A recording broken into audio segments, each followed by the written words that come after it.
All right, YouTube, final segment of the day. Ukraine. We love to talk about Ukraine here. We just got done doing our 24-hour Ukraine fundraiser. Big props to your boy Lenny in the chat, donating a whopping $500 to help starving Ukrainians who are, displaced because of the war.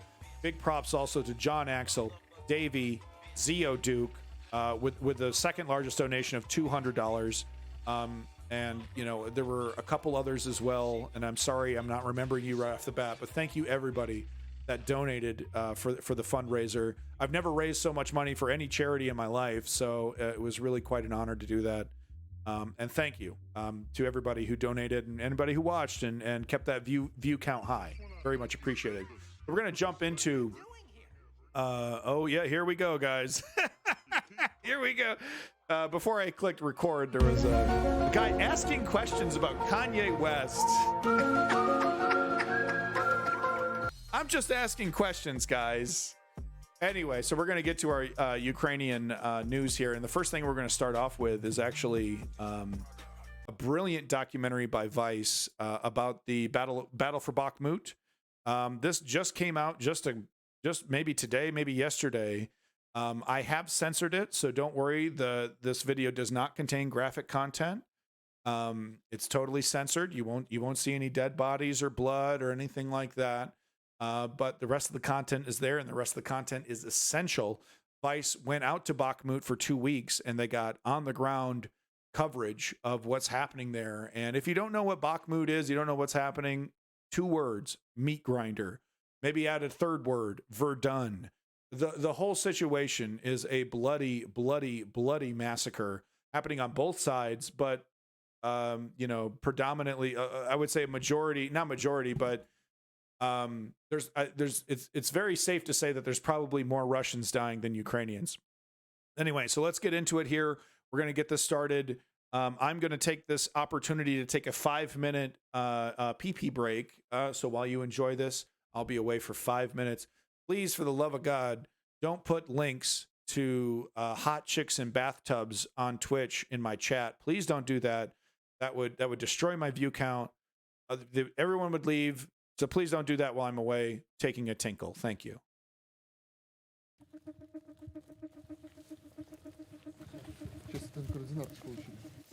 Стену обновились, так?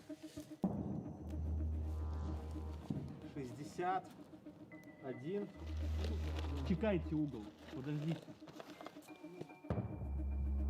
So tonight we're embedded with a mortar team on the outskirts of Bakhmut. Their job tonight is to attack the Russian forces who are pressing into the city. Under the cover of darkness, these guys are going to fire these mortars about 2 miles away from here where the Russian positions are and try to push them back. But this is a really dangerous place, so they have to work in complete... I mean, the using the red flashlights and everything. Oh man, right? Fuck, dude. This shit's really happening. This shit happened a couple days ago, folks. It's nuts. It's nuts that we get this reporting. Imagine if we got these reports in I guess we kind of got this with Vietnam, and that's why there was that big push against Vietnam, is because we were getting on the ground reports coming in, within a couple weeks or so. But man, dude, I mean, this happened like a week ago, man. It's so fucking crazy. Darkness in case Russian shells. Maybe longer than a week, because I think I don't see any signs of winter. So this might have been a month ago. Hey, Zio Duke, you know what? It's quite an insight you got there. Maybe we should follow up on that. Maybe Putin's war is bad. I don't know, man. NATO. You ever heard of NATO? NATO. Oh yeah, I gotta go take a tinkle. Back on this position. Ярко. Сейчас давай сразу. NATO. Еще. Давай, ты одну, я одну. Готов? Да. 33. Подводимся. Го. 5-й порох. 5300 есть. Готово. 333! These fighters are part of the International Legion, a group of thousands of foreign soldiers from all around the world that have come to fight for Ukraine. Jan is their 29-year-old commander, leading a not my small birthday unit party. of Belarusian mortarmen. Why have you decided to volunteer here and join this fight? Через освобождение Украины мы освобождаем Беларусь. What is the mission of this unit tonight? Отрезать противника на одном из участков, где они пытаются пройти вперед, остановить их движение и нанести им колоссальные потери. 333! 333! Что, кидаем? Выстрел! But just as fast as the attacks go out from this position, is as fast as the Russians can retaliate.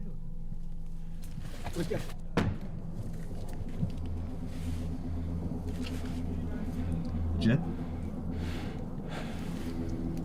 Fucking ракета. Подвал. On the down, on the down.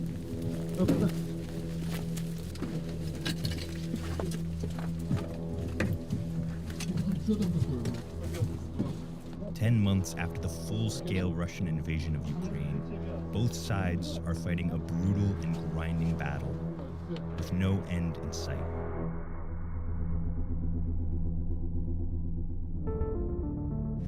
Across the country, the war is rapidly changing.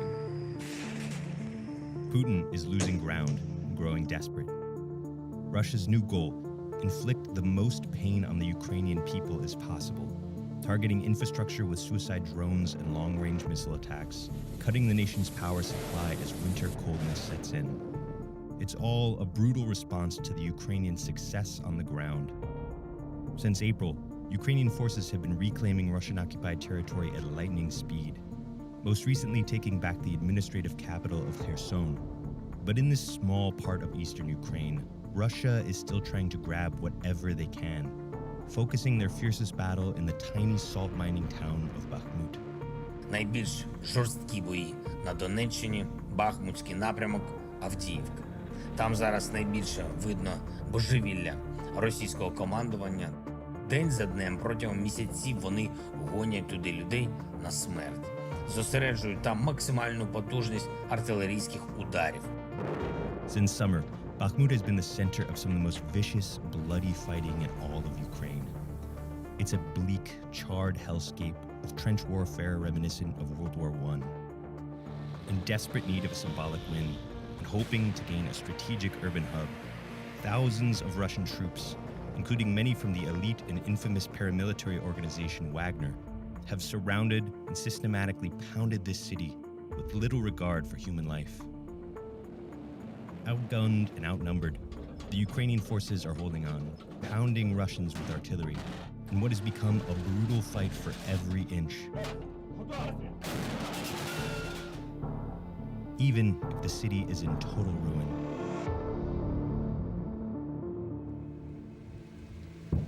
Everywhere you drive, you see nothing but destruction. Houses are torn apart. The streets are filled with holes from where shells hit. There's no power here. There's no water. You can see people walking on the streets trying to get food. There's bread donations. We saw some people gathering rainwater when it rains here. So people are trying to just get by with whatever they can. Look at that.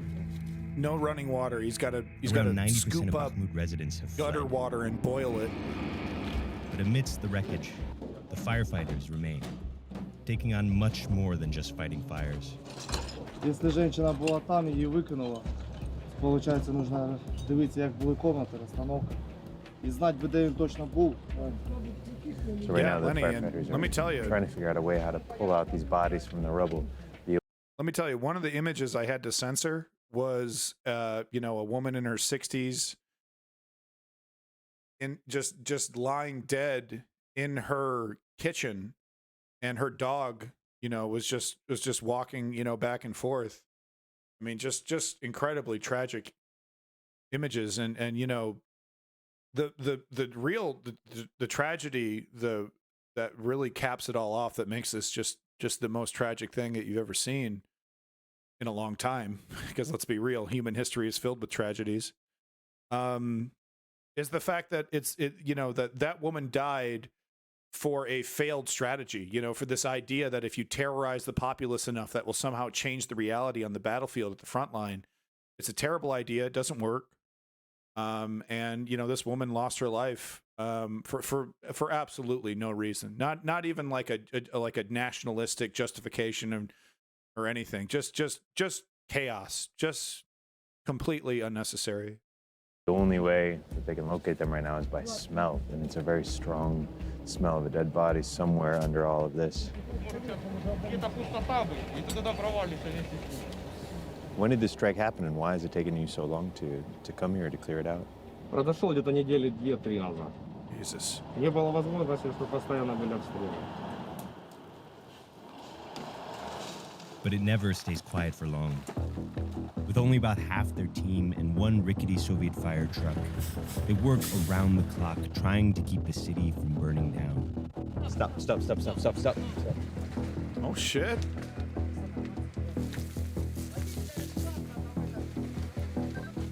They're saying that a shell might have hit here and set this fire.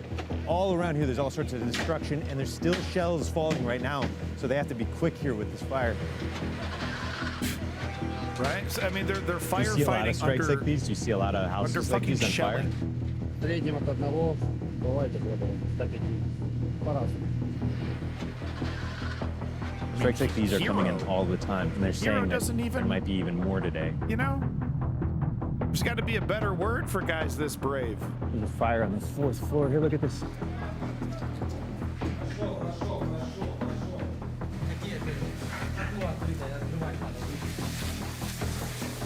They're saying that the strike came in and hit, and both of these apartment buildings are still on fire, and they're trying Apartment to put it out. buildings. What is this?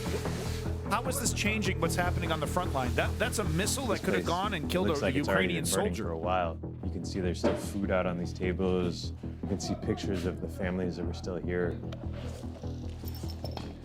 А то стекло у ногу потом. Самолет. Текайте. Move in. Go.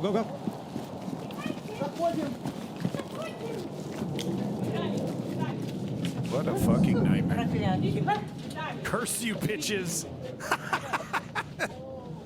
Дякуйте вам тоже, Боже. Мальчики, я желаю вам, щоб ви здорові були. Щастя, здоров'я вам. Yeah, wow. Real fascist over here. Real Nazi, Often, huh? firefighters are going to the same spot over and over again. Right. Putin's This got the primary right school idea. had been shelled 4 times. Ребята, у нас все живы-здоровы.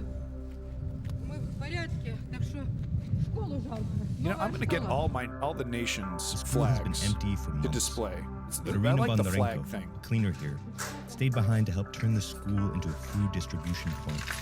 Вот хлеб стоял, который мы должны людям выдать. Вот он весь на полу. Такая ситуация.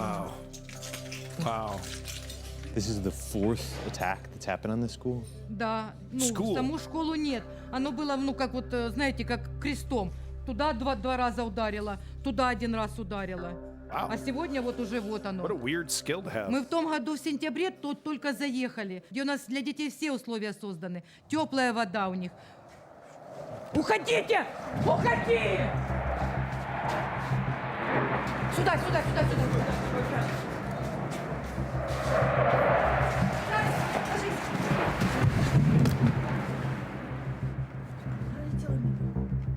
Похоже, ракета.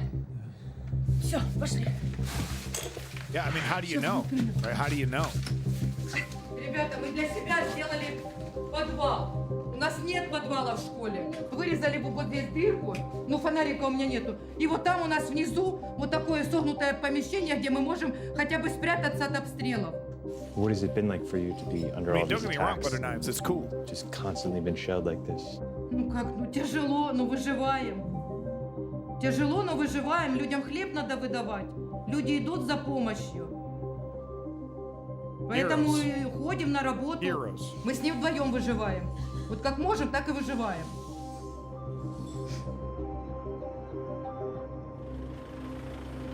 Yeah. With Yeah, no the water bread will not supply, deliver itself. Even the firefighters are barely getting by. Oh, he's got a sting collar on. Hate those. Привет, Доня. Як діла в тебе? I thought he was on the shitter.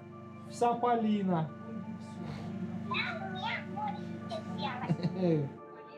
Zhenya Yevtushenko has been living at the station away from his wife and 3-year-old daughter since March. Yeah. If I was, talk to your family? I'd make sure my family was as far away from, front Переживания. lines as possible. Ну что можно чувствовать? Она скучает. Я приезжаю, она говорит, па, не уезжай. Па, не уезжай. Ну как не уезжать? Я и тут надо, и там надо. Ну, How тут do я, you- how do you получается, leave? How do you больше leave надо, after чем that, пока huh? нас там надо. What drives you to keep doing this work? Ну, потому что мы что-то же делаем. Ездим, пожары тушим. Ну, может, помогаем? Помогаем. While most families have escaped the violence here, some families have chosen to stay behind. 8-year-old Sonia is one of the last kids living in the center of the city. For 9 months, she and her parents have been living under heavy and constant shelling. So this is Mama? Yes. This is your brother? Это прессуешь. Pressa? Yes. Это я решила нарисовать весну. Да. Тут, короче, это я решила нарисовать family, Да. friends.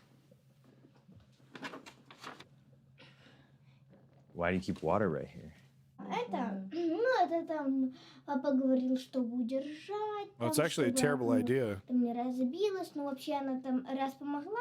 Oh, Был I прилет, то see. есть окно только открылось, а эта бутылка задержала полное открывание. I see. The water is not there to drink, which would be a terrible idea because water you'll create algae. If you have direct sunlight on a water in a container, it'll start to create like a green film, like algae. So that's a pretty terrible idea. But no, that's interesting. Wow. So it acts as like a baffler on the window. Oh, that's really brilliant. Там, чтобы окно там не разбилось, но вообще она там раз помогла. Yeah. Был прилет, то есть окно только открылось, а эта бутылка задержала полное открывание. Вот так. Is that scary if that happens? Я боюсь то, что разбьют дом моих подруг. Их тогда вообще захочу вышвырнуть отсюда.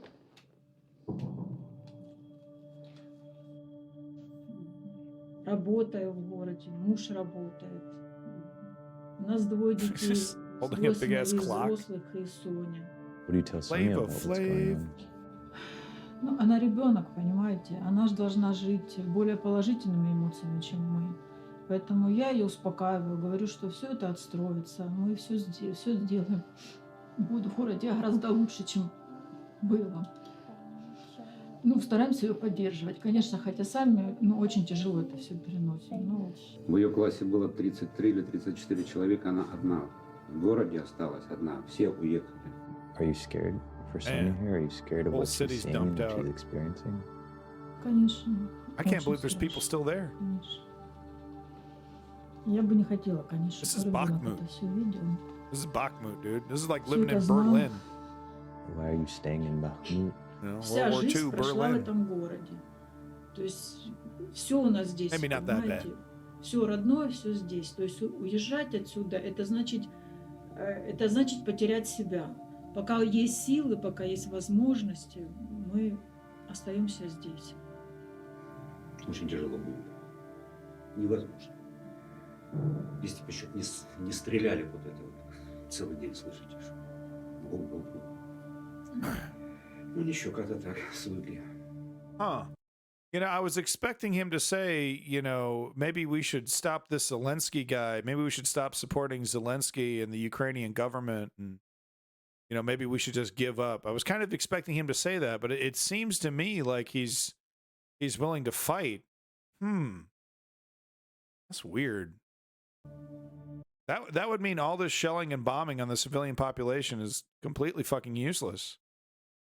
No. Bakhmut is a city under siege. Jan and the Belarusian mortar team are working into the morning, trying to hold back the Russians from entering the city. God damn, dude, those are some big ass booms. Good morning, Russia! Good morning, Russia. Подарит с утра, как свежезаваренный кофе, именно по пидорасам. During the day, What the a risk here is badass, high. dude. Every shot they take is a chance for Russian drones to spot their position. Да, мы готовы кидать. Выстрел! Damn. Fire, go, go, go.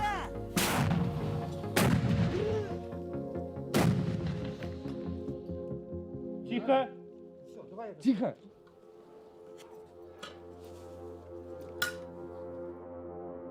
Слышал тоже, да, дагер или какой-то звук такой? То ли машина, то ли дрон. Welcome back, Clutch Cargo. Пока что давайте в дом, чтобы не светиться. Тут закрываем миномет. You know, I Что я буду ехать за вами, think the поедем. Russian, in terms of like, ooh, shit, there's the response. There's the response. Быстро, быстро! Yeah. Oh shit, that guy had an M4. Yeah.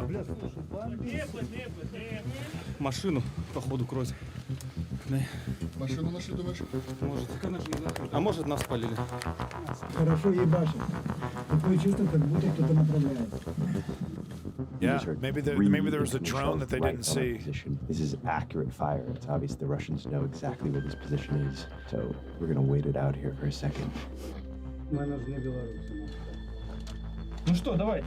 Yeah, Clutch, I gotta tell you, I think Russia doesn't know what to do. I think Russia was definitely expecting there to be no unity. Wow, so that was cool. They had their getaway. They had the fucking getaway. Did you notice that?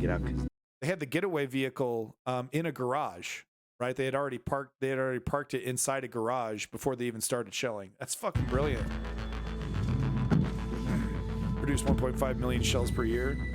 I mean, they need a whole lot more than shells. More mortars are gonna fall in this area. I have articles later in today's Ukraine episode On that both sides, the losses Russia, are staggering. these conscripts are fucking U.S. running defense from the officials battle. estimate that Russia and All over Ukraine the have place. each suffered around 100,000 wounded and dead over the course of the war. Dead bodies everywhere. I can't show you this. Sorry.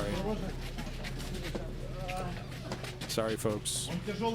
Jeff Bezos says no. Nowhere is that more I do have the evident link to the than the full, central to the Bakhmut uncensored evacuation. video if you would like that. 50 to 100 Provided by Dirty soldiers are being Crackhead. brought here each day, most being treated for shrapnel injuries. Here we go. Андрей, не тисни. I couldn't show this. Yeah, there was a lot of blood in this one. More and more injured soldiers coming in. This guy has wounds on his leg. These doctors are gonna try to stop the bleeding. Yeah, man. There was one quick image of this guy's Looks like he's got a leg tourniquet is on. all fucked up from a piece of Might have shrapnel. a concussion. This is just a common sight here.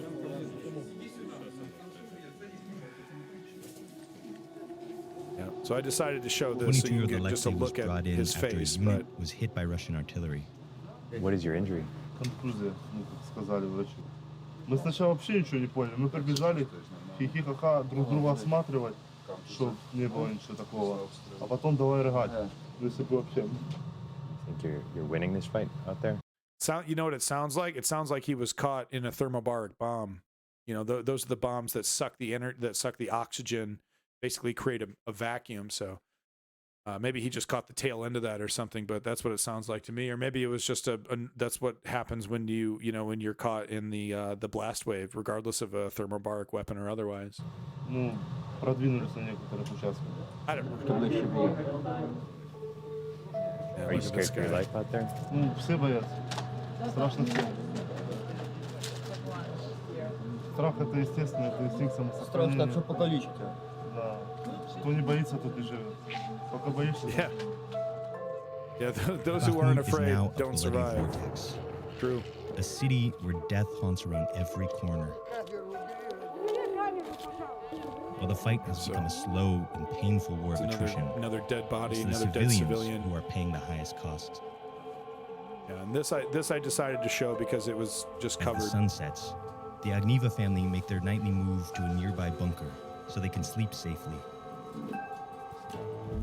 Yeah, I don't think I couldn't sleep. I couldn't sleep unless I was in a basement. Это еще твоя история. It's your territory. What's it like Aw. living down here?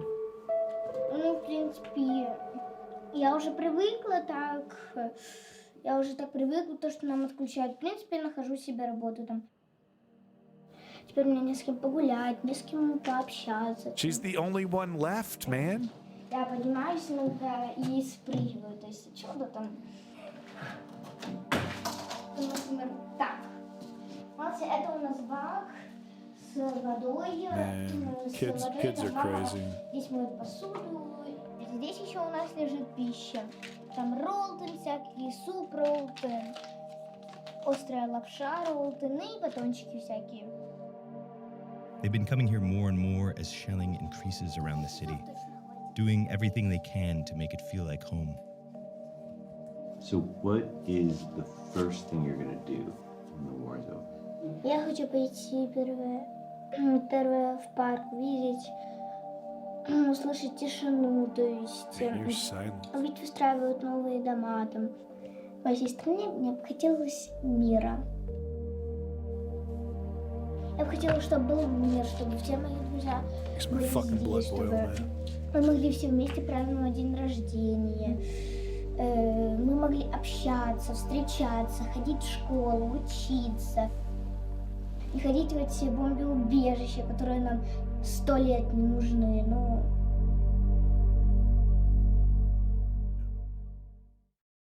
Yeah, amazing documentary from I'm Michael Vice there. Learmonth, editor-in-chief of Vice News. Yeah, give him money and attention and all that. Vice does good work.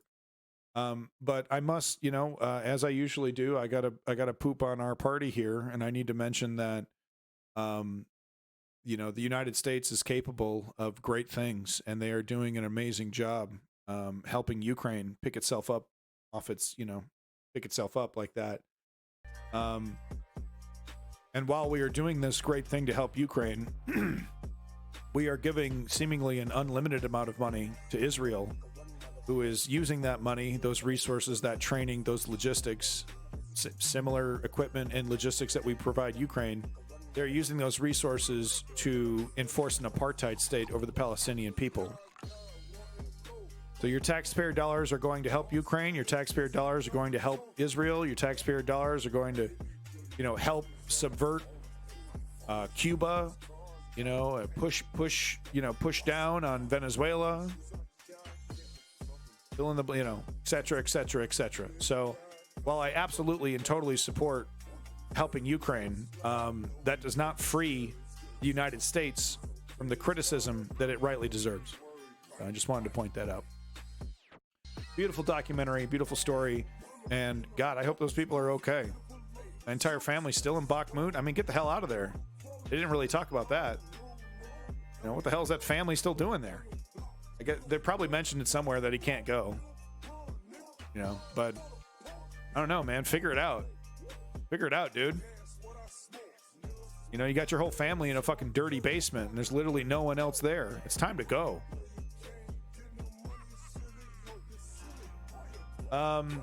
Thought we'd start, with the normal clip stuff, with something a little bit spicy. We have the Military Mind from TVP World, which is the Polish news network, and Military Mind is their combat footage showcase, and they're not shy about it. They're not shy about it one bit. They make jokes. They make really ghoulish, macabre jokes and all that, but it's still, some pretty amazing clips and videos here, so I thought I'd show this.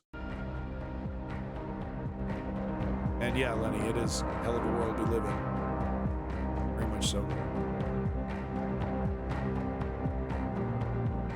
Forms new government with the far-right religious parties, Netanyahu's promised to expand Israeli. Yeah, exactly. No, I really do feel like this new coalition is going to be the final nail in this project. This apartheid project. I really do believe that they're just going to finish it Hello, up. I'm Ilan Sharavinsky, and this is Military Mind. Put Arabs Armed into conflict, camps. Defense and security, land, sea, and air. We've got you covered. And as always, we begin this episode with the latest update from the front lines in Ukraine. The Russian and Ukrainian forces continue offensive operations along the Sviatove-Kreminna line. Ukrainian sources have reported Ukrainian troops fighting near the town of Kreminna. Moscow sources, meanwhile, claim limited Russian gains northeast of Bakhmut. Russian forces continue ground attacks on the western outskirts of Donetsk. The Ukrainian military has indicated that Moscow may be concentrating unspecified forces to mount an offensive in the Zaporizhia region, and that Russian units are trying to conduct small-scale forest reconnaissance to reach the eastern perimeter of the Kherson region. So now, our update done with, we're moving on to our next story, and the city of Bakhmut in the Donetsk region has been the target of Russian offensives for a long time. Russians have unsuccessfully tried to capture it for months, and the city is holding on heroically despite repeated Russian efforts to push the defenders out. Now, these are the words of the Ukrainian Deputy Defense Minister Hanna Maliar. And although it saw intense street fighting just a few weeks back, Bakhmut is now back under Ukrainian control.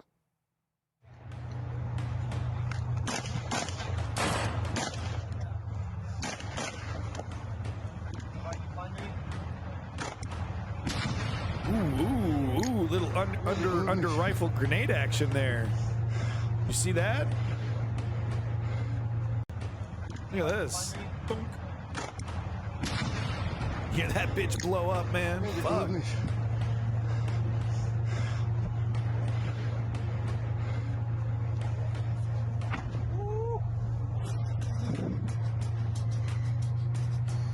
Which makes sense. Clutch cargo.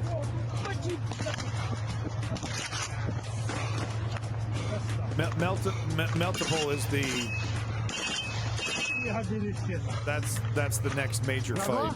That's the next major city that needs to be taken for the Ukrainians.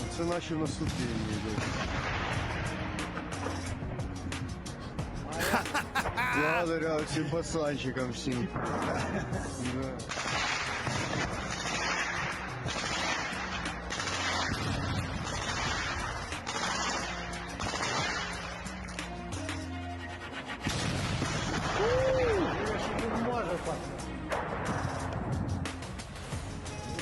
Больше сказать, Серый.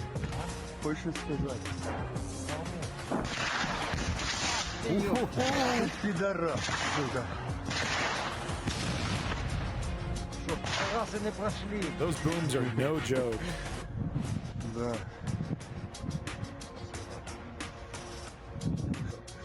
He's actually sleeping, folks. That's not a dead body. He's actually sleeping. Trying to sleep. And I gotta admit, the battlefield selfie really made me smile. Hopefully these boys will soon return home after the war is over. I know. The Russian troops are That's why pushed I out of point Ukraine. out they're biased every time I show play TVP it back World. and think about these times as a moment of course, dramatic, intense struggle, but also one that was definitely worth it. Now let's move on. The glee that they take in covering Russia getting its ass kicked is it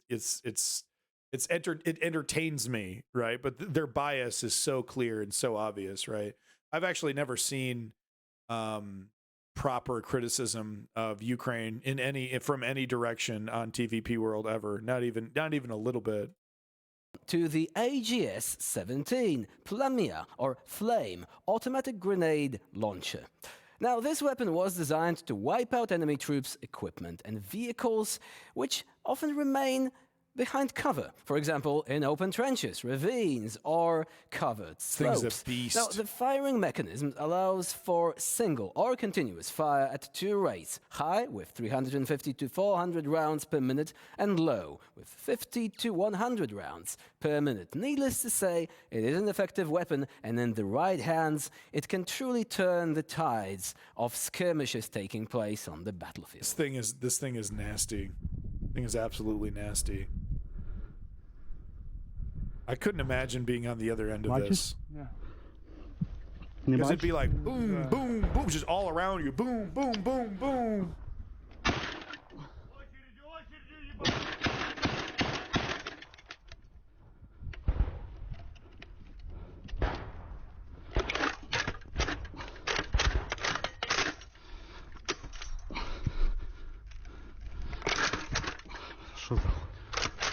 Come on, you bitch.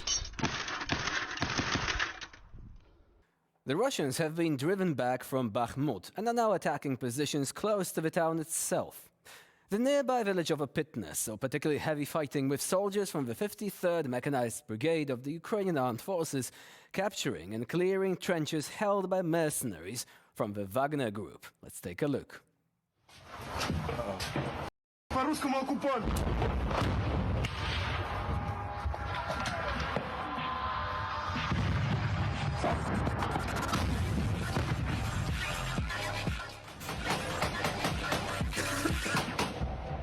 Always this song too. They keep using the same trap song.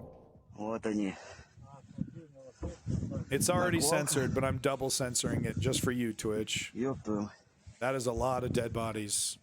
That is just a whole ditch filled with Russian dead bodies. No, it is crazy, Clutch Cargo. You like all these certainly not all these videos of them like, you know, shooting and all that stuff. I've never seen them actually like shoot at actual, you know, you never see people in their GoPro. Maybe you just see like little glimpses here and there. Now, with that said, if you want to see up close and personal, check out some of the Middle Eastern combat footage of Taliban fighters and other Muslim fighters. They get up close and personal, real up close and personal. I'm not talking about beheadings. I'm just talking like they get all coked up and fucking, you know, they go nuts, dude. It's crazy. They're like, you know, in like berserk going in the trenches, you know, fucking, Allah Akbar, just, you know, just screaming suicidal, dude, going in there. Not a good day for the Wagner Group. However, I don't think anyone will shed a tear for these guys. Those Mujahideen they have fighters been are conducting nuts. war crimes, not just in Nuts, Ukraine, actually but psychic. also in Psychotic, many not African psychic. countries. They are there for the Kremlin for plausible deniability, essentially doing Putin's dirty work, not the good guys, I'm afraid. Now, moving on, and the city of Bakhmut and the surrounding area have been under nearly constant heavy artillery fire for months now. Who writes this guy's script? Yet despite Dennis shells Miller? and missiles falling from the skies, volunteers have not stopped their efforts to evacuate the most vulnerable citizens. This the is most amazing. vulnerable people still residing. If you're not in looking at the Bakhmut video itself right now, and trust me, in you're going to nearby want to see villages. this. This is nuts. They got it. So they're under heavy artillery fire the entire time, and they got to get this injured person out of here. His leg is all jacked up. I disagree, Line Cut. I disagree. I think everyone who's paying taxes should see what they're paying for. Should know what you support and know what you don't support. Ой, мне же надо мужа как-то забрать. Зараз ми вас маємо забрати.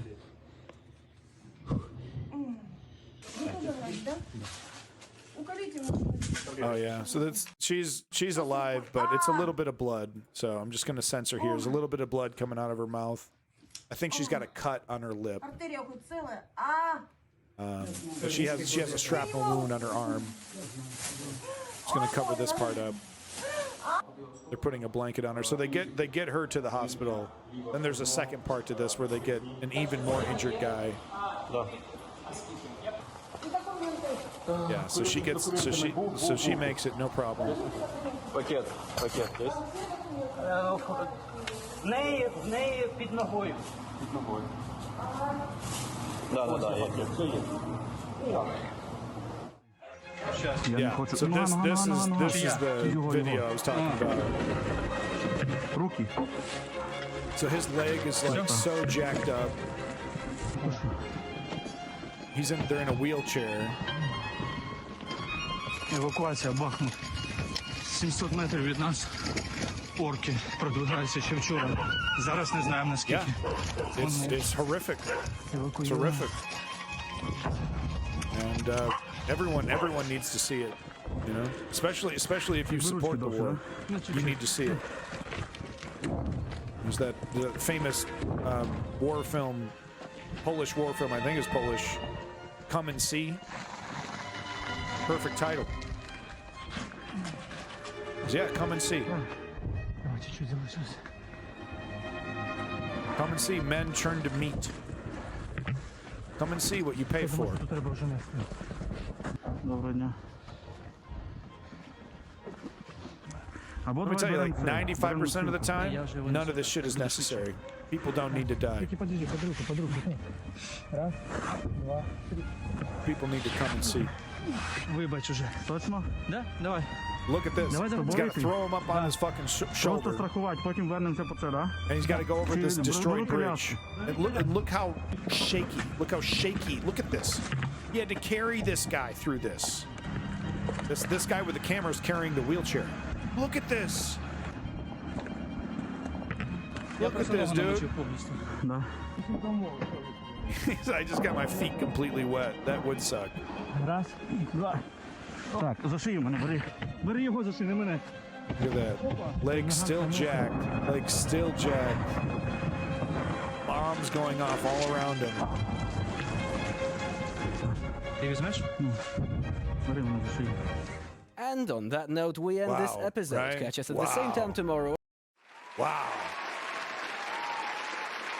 You ever seen anything like that?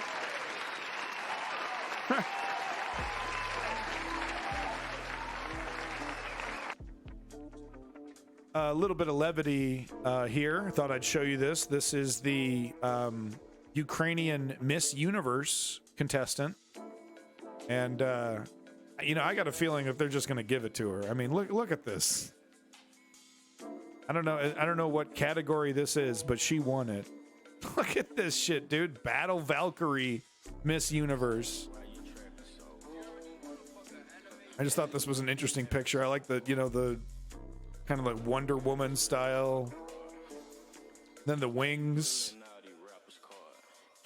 Pretty badass. Just thought I'd show you that. Can't help feeling that this war should have been avoided. Yeah. Yeah. The point when people who say that turn into bad actors is when they go, we should stop within, you know, 1 + 1 = 2. We should stop helping Ukraine defend itself. Because yeah, technically that does end the conflict pretty quickly. Not quickly. It actually turns it into a long extended slog where Ukraine slowly loses more and more ground as more and more Ukrainians get slaughtered. And I don't think you're a bad actor, Clutch Cargo. I think you're having a human reaction because yeah, this is totally unnecessary. And it's a crime against humanity that Putin would, you know, put the world through this for his own ego, for his own project. And it's why I like to point out America's hypocrisy. You know, because how many times has the American taxpayer, you know, created situations like what we see in Ukraine? The American taxpayer has, you know, paid for Barack Obama to drop bombs on wedding parties because there was a cell phone that a terrorist used a month ago there. So we, you know, like none of it's justified. All of it should be called out, which is why, you know, I never love these arguments of like, oh, well, you know, this country did this amount of damage and this country did that amount of damage and that country did that amount of damage. And no, we're all blood. We're all covered in blood. We're all covered in blood. None of us has a right to say we're better than anyone else. That's the light bulb moment that a lot of people need to have, right? But nationalism covers all that up. Nationalism says you're greater than everybody for the sake of because you were born there. And we're still not beyond that. It's far too powerful of a tool in controlling people for it to be thrown away.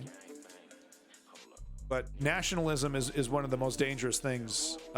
Nationalism may create a World War III, right? And we don't need it. We don't need it.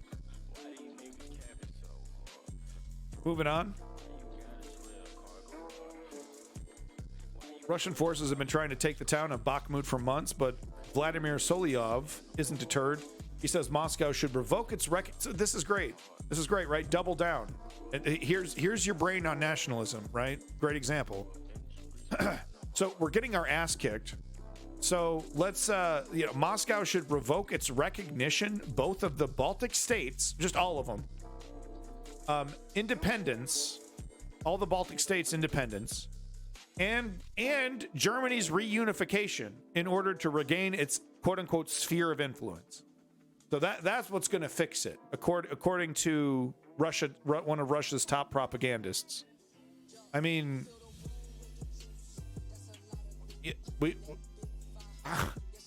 it's good to note that this guy is he's not speaking directly for the Russian government. He's saying things that he thinks is going to make the Russian government happy. And of course, the Russian government will send him, directives and, things that you need to talk about. But I just find it really, I just find it really unrealistic that the Russian government told him, hey, say this completely ridiculous thing about not recognizing the Baltic states and not recognizing Germany's reunification. You know what I mean? Like, I just find it totally, I just find it outlandish that the government would tell him to say that. So I feel like this is just him. You know how Hannity and Tucker will just, they're not getting the facts right from wherever, right, from Mitch McConnell and the Republican Party, and they just say outlandish and crazy shit that they think maybe Republicans will like to hear. That's what I think is happening right here with this kind of statement. There's just no way the Russian government, they want to revoke recognition of the Baltic states. Really? You want to dig in deeper? Really? Why don't you invade another one? Yeah, do another quickie invasion. Really? Do they really want that? I just find it, even now, seeing Russia's, seeing the state of Russia, the Russian military, I just find it really hard to believe that they would do that to themselves. Open up a second front or, antagonize the West even further. But I guess, hell, why not? Why not just, oh, no, we just don't recognize anyone's sovereignty anymore. You all used to be part of the Russian Empire, and you're all going to be part of it again. Not recognize Germany's reunification? Is he talking about the reunification after World War II and the occupied, the Russian occupied portions of Germany that Russia had to give up? Is that what he's talking about? That's insane, man. That's crazy, dude. Те республики, которые должны прийти в чувство, вы сами можете их перечислить. Почему мы вообще должны признавать их независимость? Распад СССР не был юридически законно оформлен. Не была соблюдена процедура. Мы не должны признавать нацистские государства, He wants to do takesy-backsies on the Soviet Union, bro. What are you smoking? What the fuck are you smoking, dude? This is delusion. This is mental illness. оставшиеся на месте осколков. И должны требовать, если кто-то требует границ 91 года, мы должны требовать границ 86 года. Мало этого, скажите мне, пожалуйста, на основании законов, вот сейчас у нас будет в студии Александр Викторович Сосновский, на основании договоренностей, вот просто объясните мне, пожалуйста.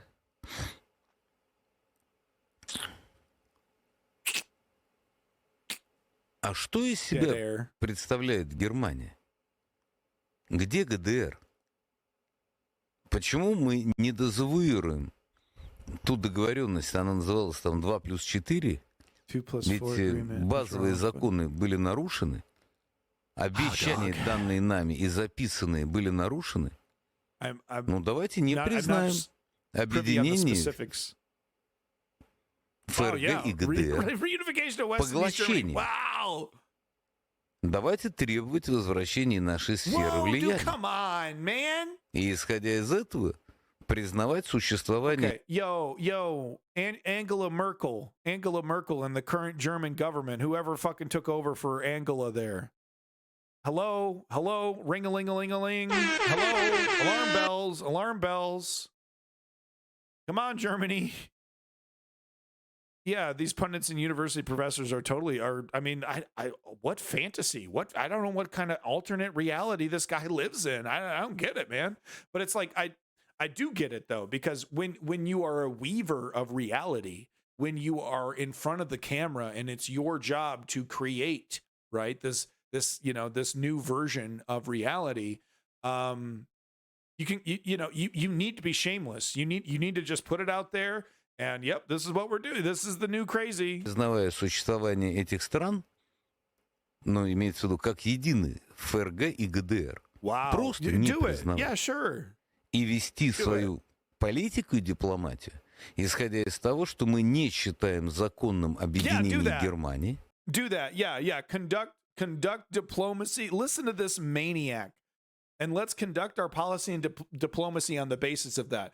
Let's just takesy backsies on the Baltic states and Germany and start dealing with them geopolitically as if that was the case.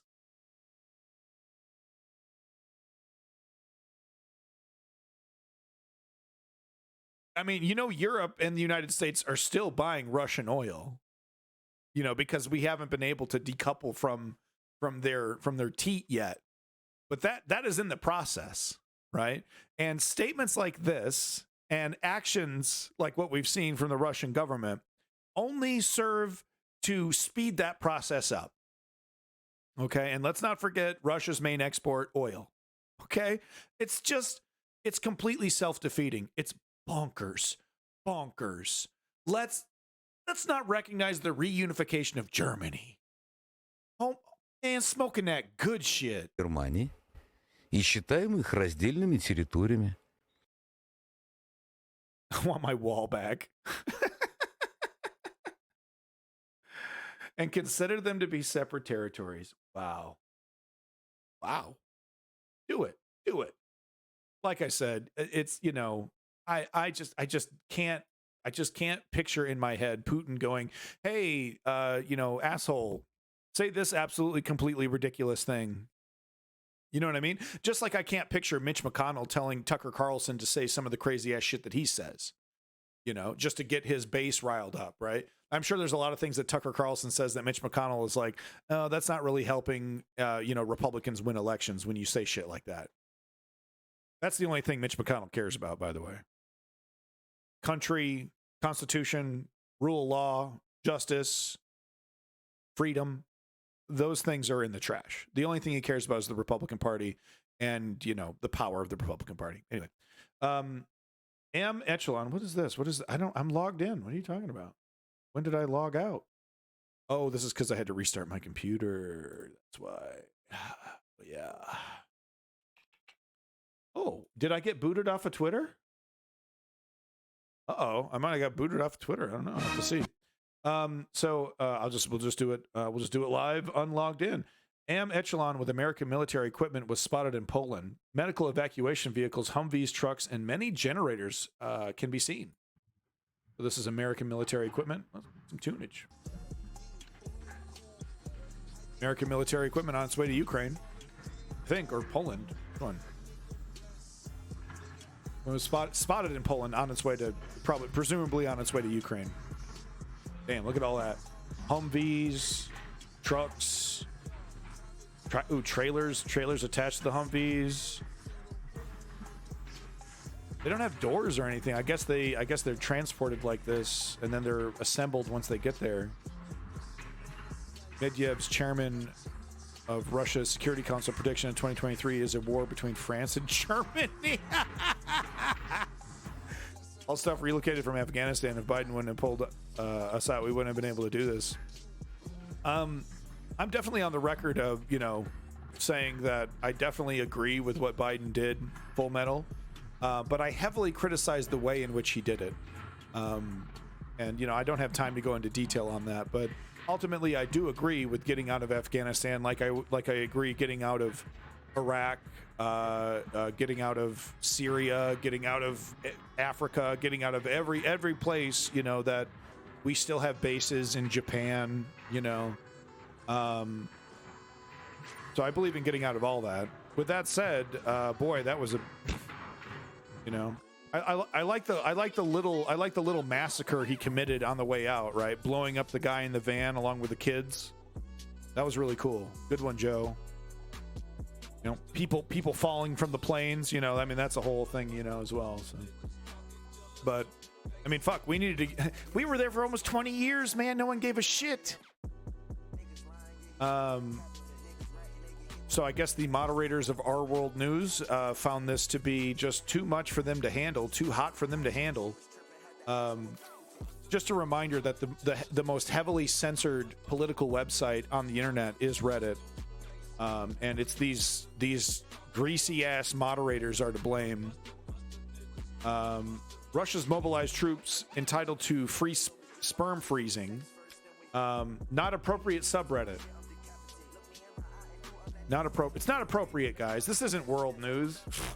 World news. Russia's mobilized troops being encouraged to freeze their sperm before they go off to die. My job is to Reddit is to mod Reddit. That's not relevant. Says who? Do we get? Can we question that? Huh? Do we get to push back on that? No. It's just a dictatorship. Front page of the internet, folks. Anyway, I can't show you the article. I mean, I could look it up. I mean, it's just type this into Google. It'll come right up, I'm sure. But it's a quick story. Yeah, here we go. Russia's mobilized troops entitled to free sperm freezing. Russian troops who have been part of a mobilization drive for military operations in Ukraine will have the right to get their sperm frozen for free in cryobanks, the state TASS agency reported on Wednesday. So, wow. How does that make you feel going off to battle? So there's a high likelihood that you're going to get your ass killed. Would you like to freeze your sperm so that we can continue to make good little soldiers to send into battle and die just like you did? Bit cynical. It's a bit cynical. I don't think they have a lot of faith. They're like, well, it's okay. We can lose a big chunk of our male population. We'll just freeze their sperm before they go out to fight, and then we'll just keep this war going forever until we win. Once again, the Russian nostalgia for Stalingrad and the nostalgia for that strategy of just throwing body after body after body until the other side relents. Like the weird nostalgia in Russia for that battle is bizarre to me, right? It should be seen as a moment of extreme desperation and, kind of like, wow, we barely got through that, the skin of our teeth. And it seems to have been churned into the predominant strategy for the Russian military. Just throw untrained, unprepared, underfed bodies at the problem until the other side buckles. Until the other side just gets sick and tired of killing you. How's the Russian government going to convince the female population to use the frozen spunk? They probably won't have a choice if Russia gets desperate enough, but we're a long ways away from that. The sad truth is that, there's a lot of military age men that are, that are capable of being mobilized. Millions, tens of millions, probably. They advertise it as a free sperm freezing, but all they really mean is that they're going to send your balls to winter front in Ukraine. Okay, damn. So here we go. We got another Russian media monitor here. In Russia, people distributing maps with the country's incorrect, quote unquote, incorrect borders will soon face fines or 15 days in jail. These are, of course, maps that, that show Ukraine as, being independent, Crimea, and probably more about the Donbass and those recently annexed regions. Meanwhile, MP Andriy Izylev says Ukraine's claims to be defending its territorial integrity are nonsense, since the inviolability of borders is a very philosophical question. So here we go, guys. What's even the point of borders, man? I mean, what does it even mean to have a border, dude? Inviolability, noun, the fact or quality of being safe or protected from attack, infringement, destruction, or interference. Oh, that's cool. Learned a new word today. Are nonsense, since the inviolability of borders is a very philosophical concept. Interesting. Okay, let's watch this.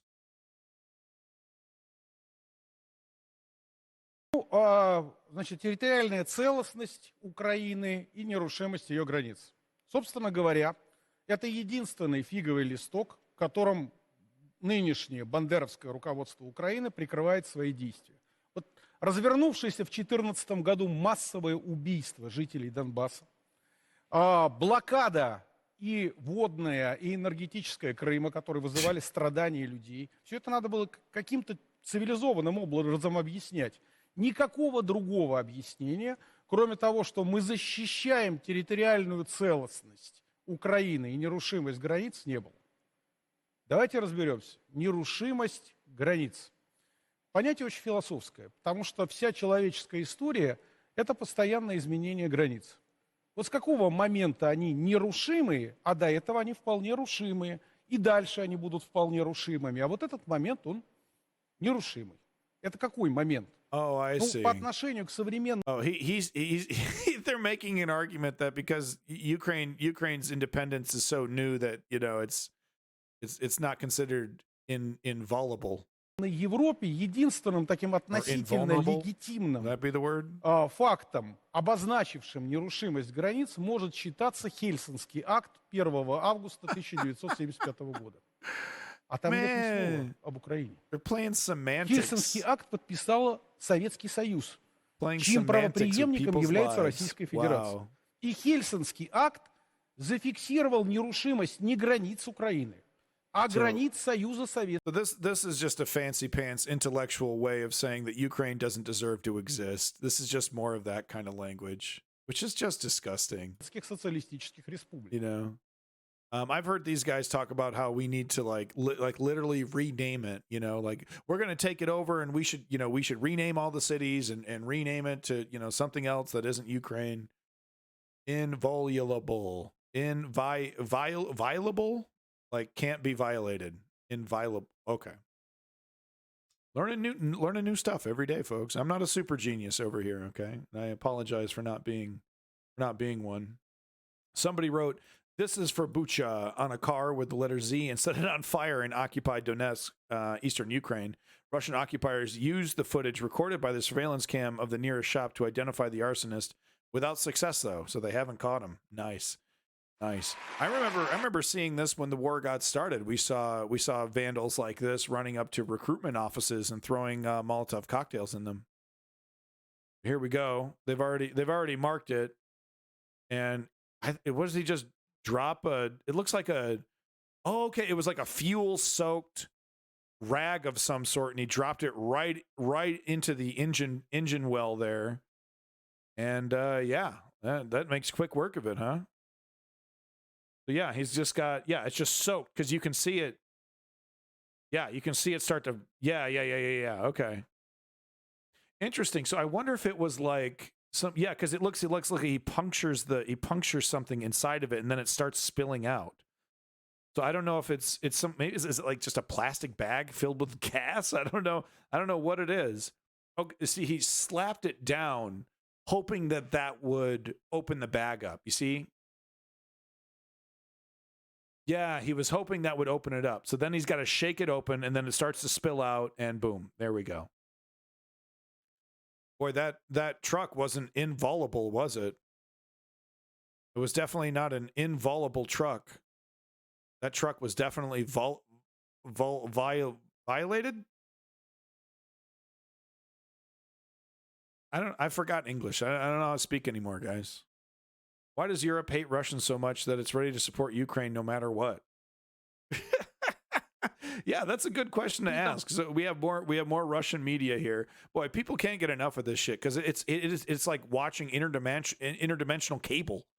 It's like, wow, these people are like on fucking Mars, man. It's like no reality, like not even a twisting of the truth, like, you know, or a gaslighting or an obfuscation of the truth like we have with American media. It's just straight up bizarro land, like this is the new reality, you know, like Big Brother says this. It's like, it's fucking kooky, man.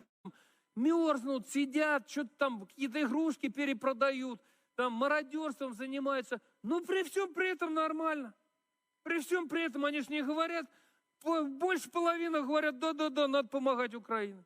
Да, раньше было там 80%, сейчас там 54 или там 49, но тем не менее половина-то готова это делать. Они готовы, дебилы, мерзнуть. Они готовы все, что угодно делать. Взрывать собственный газ, там, убирать отопление, там, не ходить в туалет там, или на улицу ходить. Но они почему-то это готовы делать. С какого перепуга? Какая ненависть по отношению к Российской Федерации? Что мы им сделали-то вообще, по большому счету?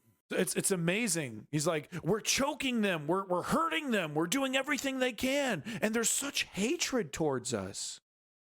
They're shitting in the cold. They don't have running water, and there's all this hatred. Но тем не менее они так мыслят. Они там мерзнут, сидят, что-то там какие-то игрушки перепродают, там мародерством занимаются. Но при всем при этом нормально. При всем при этом они же не говорят. And then said they should help Ukraine. No, he's talking about Europeans. What is he trying to make our argument for us? I mean, what is this maniac talking about, dude? Они говорят, да, надо помогать Украине. Да, раньше был там 80%, сейчас там 54 или там 49. Okay, so he's saying, okay, the support has dropped since Russia has, started to choke Europe of its fuel. Но тем не менее, Nonetheless, half of them are ready to do it. половина-то готовы это делать. Они готовы, дебилы, мерзнуть. Они готовы все, что...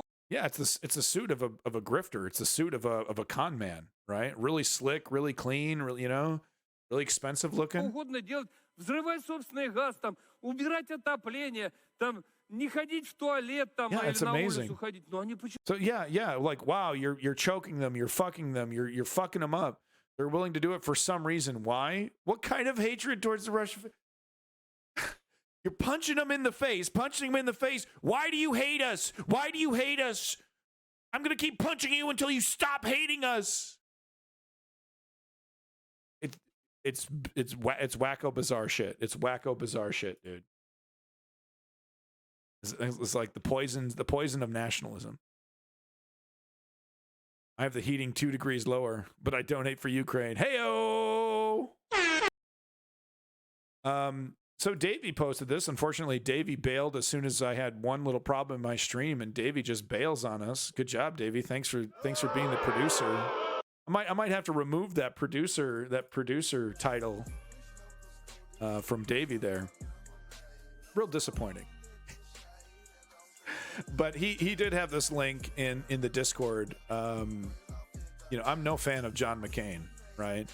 But there were a few things that John McCain was correct on. Of course, one of those being torture. And this is pretty interesting, where he was basically 100% correct when it came to Putin and Russia. And of course, back then, Barack Obama actually successfully criticized the Republicans for being anti-Russia. He's like, it's not the Cold War.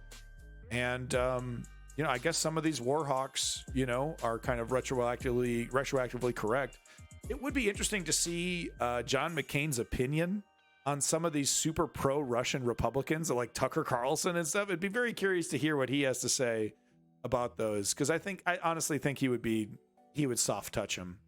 There's this conception that John McCain is like some straight talker, right? He did the Straight Talk Express, and as cringy as all that was. But he was, for the most part, he was a pretty bog standard Republican. He wasn't a maverick. He didn't go against the grain. He just had a few things that he was he would be a bit of a contrarian on. But other than that, look at his voting record. I mean, just look at his voting record. You know what I mean? It's like 9.999 Republican, what the Republicans wanted. He's no fucking maverick. I predict to you that it will be another step in Vladimir Putin's strategy to separate eastern Ukraine from Ukraine and perhaps a land bridge to Crimea.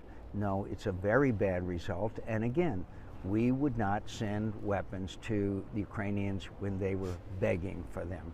We wouldn't even give them intelligence because we didn't want to, quote, provoke Vladimir Putin. By showing weakness, we provoked Vladimir Putin. We have to understand that Vladimir Putin's ambitions are the restoration of the old Russian Empire. But he has never said, has he, that he wants eastern Ukraine to be incorporated into Russian territory? What he has said is, well, just a few days ago, he said, I could take Kiev in 2 weeks. But what he has said is that he wants Nova Russia, which is an old Tsarist phrase, which means he wants eastern Ukraine. He wants to make sure he keeps Crimea. And he would like to see, if he can get away with it, Moldova and the Baltics as well. That's what he wants to see restored. He cannot afford to see a free, democratic, prosperous Ukraine, because the Russian people then would like to be like Ukraine. There's nothing that provokes Vladimir Putin more than weakness. I mean, you know, when the man's right, the man's right. I mean, is there a single thing wrong? I think this was before the Crimean invasion. No, this was after the Crimean invasion in 2014.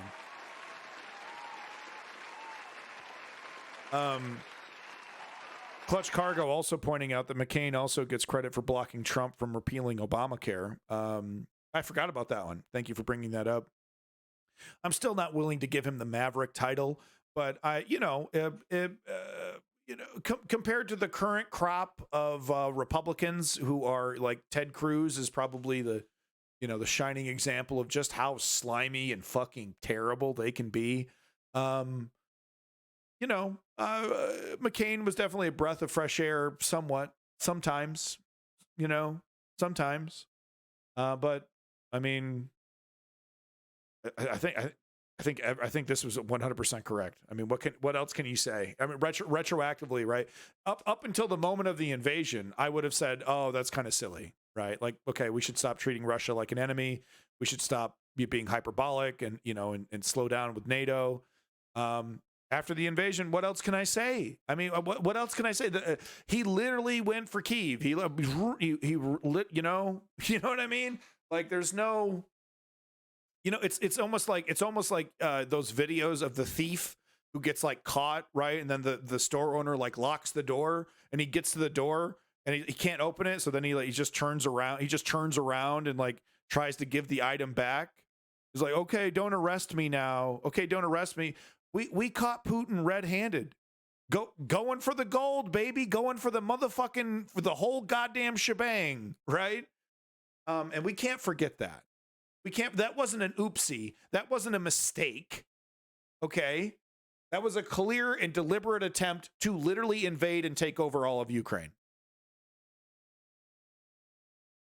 I mean, Clutch Cargo, yeah, he did. I mean, he brought Palin. I mean, it's unforgivable that he brought Palin into the national discourse. But the fact is that the Republican Party, with or without John McCain bringing in that complete moron, the trajectory that they were on, right, because the Republican Party during McCain's era was evolving into the Tea Party, and then the Tea Party evolved into MAGA. It's the natural progression of the right-wing authoritarian party.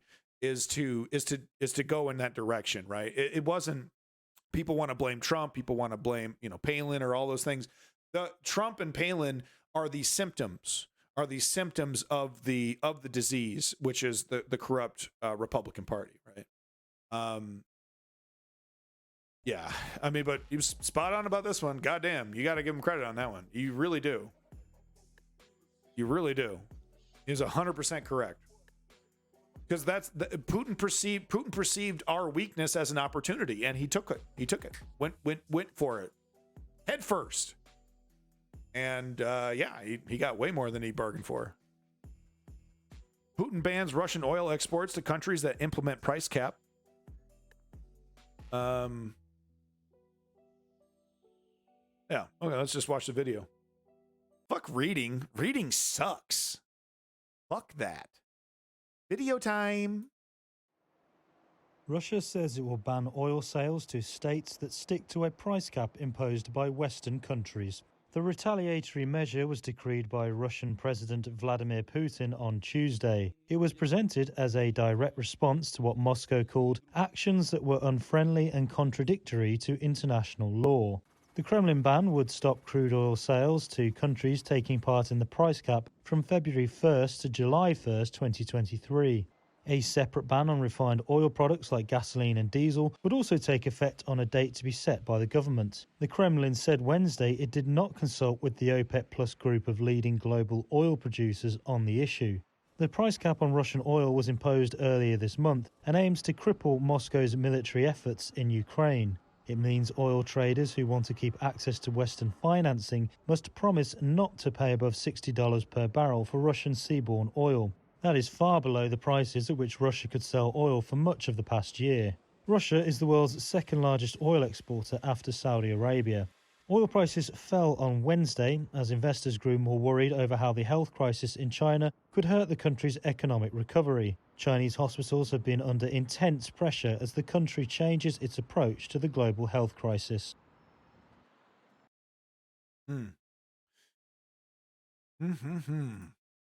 Moving on to our next story, Putin's soldiers are running away from key battles. So this is really quite a story right here. I don't know how widespread this is, and I'm going to need more stories and corroboration to really feel confident about this. Oh yeah, so this is just a random tank getting blown up. But Russian President Vladimir Putin's troops are abandoning their posts in key battles, Ukraine's military said this week. So it's a statement from Ukraine's military, right? Oh, interesting, Clutch Cargo. Clutch Cargo is pointing out that the legacy of McCain might have also contributed towards Kari Lake losing her election. Yeah, sure. I'll give McCain that one. Whatever. Fuck that bitch. I'll give McCain that one. Russian President Vladimir Putin's troops are abandoning their posts in key battles, Ukraine's military said this week. Due to significant personal losses, the Luhansk region has seen an increase in the cases of Russian soldiers leaving their combat positions, the General Staff of the Armed Forces of Ukraine said in an operational update on Tuesday morning. In order to maintain control of the situation, the Russian military leadership has increased the number of patrols to detain and return deserters to the units. So yeah, so Russia has apparently increased its efforts with its second and third lines to prevent people from running away in battle, which is amazing that they need to do that. The update comes as the Ukrainian armed forces continue their counteroffensive measures in an attempt to retake areas currently under Russian control, including the region of Luhansk. In September, Putin announced an annexation of 4 Ukrainian territories, Donetsk, Luhansk, Zaporizhia, and Kherson. Quote, "We will defend our land with all our strength and all our means," Putin said when announcing the annexation. Following that announcement, Ukrainian troops have continued to fight back in an attempt to retake control. Where's my tunage? Serhiy Hedai, who serves as the regional government of the Luhansk region, said in a Telegram post this week that if the Russians lose the city of Crimea, which is located in the Luhansk region, their entire line of defense will fall. The Russian occupation troops managed to build a very powerful defense in a month, even a little more. They are bringing a huge amount of resources and equipment. They are constantly renewing their forces, Hedai said in the post. The New York Times also recently reported that Russian troops have been increasing defense structures near the city of Crimea as Ukrainian troops continue their counteroffensive.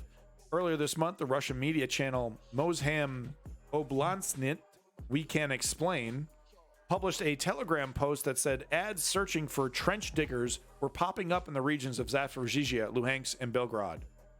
Wow.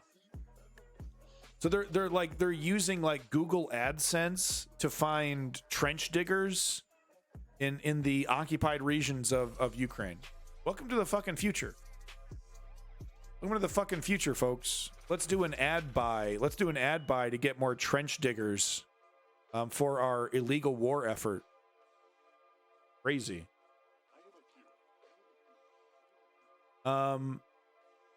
Was there any video of Putin falling down the stairs and pooping himself? I'm afraid not. I'm afraid we do not have that video. Yeah, I should save this for the combat portion there. Let me just real quick just rip through these articles here. I don't need to read the article. I mean, the headline says it all. Russian sausage tycoon who criticized Ukraine invasion falls to death from hotel window. Golly gee, what could it be, guys? Those slippery ass balconies. Boy, they're making them slippery in Russia. I mean, what are they making these balconies out of? Out of oil that they're not selling to the European Union? Hey-o! Pavel Antov, a member of Vladimir Putin's United Russia Party, is found lying in a pool of blood outside a luxury hotel in India. I swear, man. If you're one of these hotels hosting one of these Russian oligarchs outside of Russia, right? You got to be thinking like, this guy's kind of a liability. He's gonna make my hotel look bad. Well, there goes another one. Another one bites the dust. Another oligarch. Another oligarch bites the dust. What can you do? Just want to make sure I've gotten through all of the other stuff before we do the Canadian dude. Yeah, okay, that's it there. All right, let me see if we have a new Dennis video. Maybe we won't watch the whole thing, but we'll gotta catch a little bit of it. Let's see if we got one. And we got one.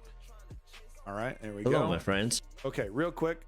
Let's go ahead and do this intercepted call. We got to do at least one intercepted call here. These are fascinating. Disclaimer as usual. Ukrainians. There's millions of Ukrainians that speak fluent Russian. It's very, very easy to fake this.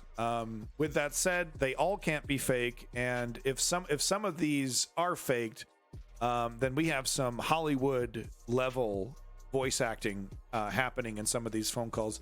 Even though you can't speak the language, it's amazing how you can still hear the emotion in their voices. Sometimes. Other times it's more shocking the lack of emotion. Like, coming from the mothers and sisters and girlfriends of some of these soldiers are like, "Oh, hey, how you doing? Yeah, and I'm literally scared for my life. I'm starving. I'm freezing. I got bombs dropping on me. Everything. Okay, yeah, that sucks. Did you get me a TV? Oh, it'd be really cool if you got me a TV." I mean, I'm exaggerating, but it really, sometimes it's the lack of emotion that can be shocking in some of these calls. So in this intercepted call, a Russian soldier describes how his commanders are afraid of going out of trenches, how a captured Russian tank is now firing back at them, and more. Boy. Вот у нас так начальник штаба делает, комбат, там вот эти вот, вся прикрутка их на пластическая, они бутылки солдатам дают. Wow. So they're so afraid of getting fucking killed that they're pissing in bottles instead of leaving the trench. They're pissing in bottles and then giving them to soldiers to throw them out. Wow. Сами даже не боятся, потому что обстрелы херачат, все. Wow, what puss boys. Крыса. О, хохол проснулся. Oh, there's a bomb going off. Должны нас вывести отсюда. 14 числу вывести, разоружить в Луганск вывести. Sent to Luhansk and from Luhansk allegedly to the border. Потом Миллерово. Man, and once again, it's shocking how much strategic military information these guys are handing over to their spouses, knowing full well that their calls are being intercepted. They know it. They just don't care. And they're just like, oh, yeah, so we're moving over here. Yeah, I hear that we're getting pulled out. Yeah, all of us are getting pushed over here, over there, this specific region, that specific region. Holy shit, dude. I mean, there's just zero discipline. There's zero discipline in the Russian military, man. I mean, maybe the first week, maybe the first 2 weeks, right? Some of this shit gets out, right? Oh, okay, we got to tighten it up. months, almost a year into this bullshit, and you still have your troops calling up family saying, "Oh yeah, I think we're gonna be moving here. We're gonna be moving there." What? It's unbelievably unprofessional. It's unbelievably and this guy is getting his troops killed. This guy is getting his fucking people. He doesn't give a shit. I don't even want to be here. But this is unbelievable, man. He doesn't give a shit. Не могут, видишь, вывести, допустим, даже в тот Луганск вывезут, и там мы останемся в Луганске. 20 of our runaways. Наших беглецов поймали. Ну как поймали? Они чисто по дороге. Walking шли, along мы the road. искали. We didn't shoot Вероятнее them, всего, просто only put them положили. А down, сегодня разбирательство take it to было. the staff, Да, их увели. Они, оказывается, сдали позиции. Ну и and their positions and fucked off. All were volunteers. трибунал, короче. Oh, wow. А у нас, короче, экипаж ебнули наших танкистов каким-то макаром. Now our И tank is наш fucking танк us up. ебать по нам. Вот сейчас должен к часу где-то объявиться. А Вас же заходит, и по вам? ну, танк наш, а экипаж Хохловский. Херачат нам сзади, короче. Ну, можно сказать, сзади. Wow, man. Like I said, if these are faked, oh, Davey finally makes his way back after hours and hours. We missed you, buddy. We missed you, buddy. Thanks for coming back. Oh, Jackie Chan. These are legendary moves. Yeah, I'm not much for the snake style stuff, but it is cool looking. Yeah, so that was amazing. Visiting with your parents and grandmother, you did that instead of watch my stream? How dare you? How dare you? We're a family. We're a family, Davey. This is your home. It's your job to empty your wallet and put that money into my pocket. This is hard work. Don't I deserve all your money and time? God. All right, let's wow, we have we got a 5-minute update from Dennis. Oh man, I'm really sorry to hear that. Of course I was joking there, but man, that sucks. I'm sorry to hear that. Definitely important to spend time with your family, especially if they're on their way out. I spent a couple hours on Christmas Day, calling a bunch of people up and, saying hi to everybody. And I definitely encourage you to do that. It's always like, oh man, it's like a phone call, but you know what? It's worth it. Every time I have a phone call with people, I'm always like, oh, I don't want to call them. I don't want to do that. But then every time when I'm done talking to them, I'm like, I'm so glad I called them up. Right. Well, it worked, Davey. My really funny joke was just put right in the shitter. Good job. You completely ruined my joke. But that doesn't matter. I'm really sorry to hear about your grandmother in that situation. That sucks, man. So we got an update from Ukraine from your boy Dennis. 10,000 Russian soldiers are ready to attack. Belarus played the war scenario. So let's see here. See what he's got to say. Hello my friends and welcome, my name is Dennis and this is the latest update on Ukraine. This video will be kind of short because on the front lines there's this standstill situation, no recent updates of the deep state map or tactical maps, but I'm gonna show you some of the funny videos and the latest information that came today. And let's start with this fun video, a Russian tank Tu-72 somewhere in Ukrainian city, and you see how they may hit the tree with their gun. And exactly that is what happened on this video. Bro. You can see even here that the gun, the barrel of the tank, is curved already and it will not fire any longer. Russian tankists are quite upset with what they have, and I'm sure, as I said to you, that this tank will not be able to shoot any longer. This is the standard picture for Kiev, Ukraine.